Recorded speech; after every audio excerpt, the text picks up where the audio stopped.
สิ่งใดดลใจหากเจ้าลงหักลงซื่นวันคืนนี้เบาคิดว่าสองเฮา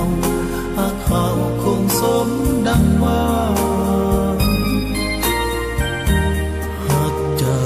สุดหัวใจแทบทนบ่ไหว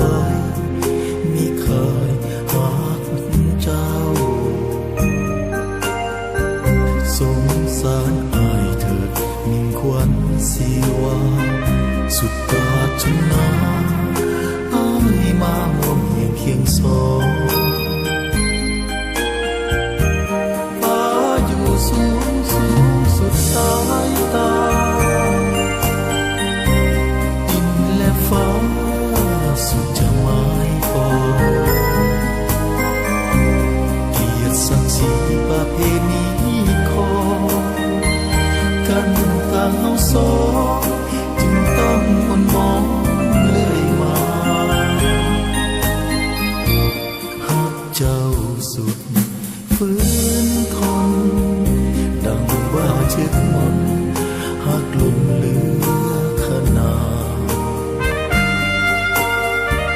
เสื้อคำอุวามีดงมารดาผู้สายมีนาเกิดมาเหมือนว่ามีกรรม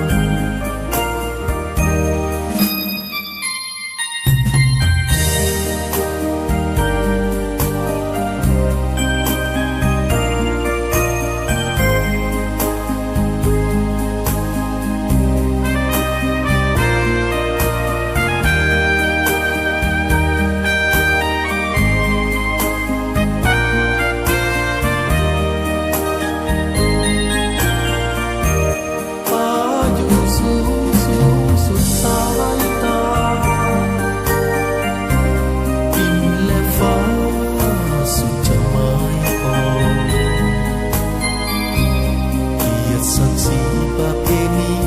ของกันเฮาสองจึงต้องมอง